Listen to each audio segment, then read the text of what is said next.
안녕하세요. 오레오 부동산 중개법인 대표 박재입니다. 자, 오늘은 양도세 3탄 고가주택 양도세에 대해서 알아보겠습니다. 일단 고가주택 양도세는 1세대 1주택일 경우 9억 이하이면 비과세입니다. 조건을 충족을 했을 때. 근데 9억이 초과가 됐어요. 그러면 과세 대상이 되죠. 그럼 얼마나 나올까? 자, 과세를 할 경우는 양도 차익 곱하기 지금 전체 양도 가액 분의 전체 양도 가액 빼기 9억. 제가 지금 이렇게 표를 해놨는데 말로 하기는 좀 복잡합니다. 그죠? 근데 여기에 내가 직접 수식을 넣어 보시면 돼요. 그래서 과세, 비과세에 대해 제가 표를 정리를 해놨으니까 여기에 직접 본인이 양도 차익이 얼마인지 적어 보세요. 자, 현재 6억에 취득을 했고 내가 15억에 양도를 할 거예요. 필요 경비는 없다고 가정을 하고 제가 계산을 해봤습니다. 오른쪽에 보면 양도세 기본 세율이라는 게 있죠. 이걸 기본적으로 보시면 될 것 같아요. 이게 변경된 거니까. 내가 15억에 양도를 할 거예요. 근데 6억에 샀어. 그럼 양도 차익이 6억인 거잖아요. 그럼 6억에다가 앞에 제가 과세냐 비과세냐 그 차이 계산하는 방법, 요 수식을 그대로 여기서 써보는 거지. 그럼 이번에 2억 4천이라는 금액이 나와요. 그럼 그 2억 4천이 어디 들어가나 했더니 자, 점선 오른쪽에 점선돼 있는 3억 이하네요. 그럼 기본 세율이 38%라고 되어 있죠. 그리고 누진 공제율이 1,940만 원이라고 되어 있어요. 그럼 이걸 그대로 다 곱하고 빼시면 돼요. 자, 왼쪽에 3번이 2억 4천에다가 곱하기 38%를 했어. 그리고 1,940만 원을 뺀 거예요.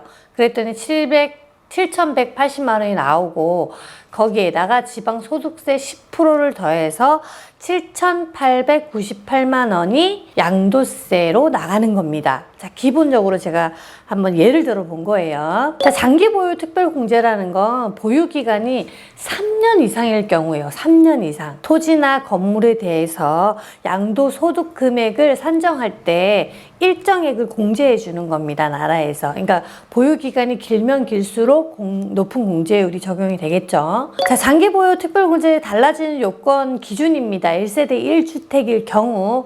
자, 우리 보면은 예를 들어서 5년 보유를 하면 40%죠. 그러니까 연 8%인 거예요. 그러니까 내가 5년을 보유했으니까 1년에 8%니까 5년 보유하면 40%. 장기 보유 특별공제를 내가 5년 보유하면 40%를 해준다는 거예요. 자, 장기 보유 특별공제에 달라진 요건 기준입니다. 기존에 이렇게 됐었는데 2021년 1월 1일 이후로 이제 현행 이렇게 오른쪽에 표가 바뀌었어요. 그러니까 왼쪽에 있는 표를 가지고 계신 분이 많더라고요. 아니에요. 오른쪽에 있는 표를 보셔야 됩니다. 그리고 거주 요건이 추가로 되어 있다는 거 잊지 마세요. 자, 예를 들어서 10년 이상 보유를 했어요. 거주를 하진 않았어. 그럼 예전에는 80%였어요. 근데 지금은 자, 왼쪽의 표 제일 마지막에 10년 이상 되면은 보유 기간을 맞췄어. 그러면 40%를 해주겠다. 거주 기간도 맞췄어.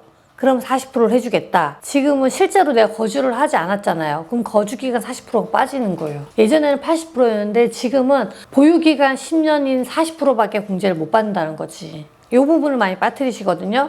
그래서 이 표를 이렇게 잘 갖고 계시면 이해하기 쉬우실 것 같아요. 자, 양도세, 비과세 기준을 검토 중인데 지금 기존에는 9억이었는데 12억으로 올리자고 얘기가 되어 있죠. 아마 그럴 확률이 크지 않을까 싶습니다. 지금 흐름상 보면 또 워낙 가격이 많이 올랐기 때문에 이게 아마 되지 않을까라는 개인적인 생각입니다. 곧 발표가 나니까 여러분도 알게 될 것 같아요. 자, 1주택 양도세, 비과세 기준 변화에 따른 세 부담액입니다. 예를 들어서 8억 원 취득을 했는데 16억 원에 내가 양도를 했어. 근데 5년 거주를 했고 5년 보유를 했어요. 그랬으면 기존에는 6,539만 5천 원이 내가 세액을 부담한다 그러면 지금은 법 개정이 됨으로 인해서 943만 8천 원. 우와, 엄청 많이 줄어들죠. 12억으로 넘어가게 되면. 우와.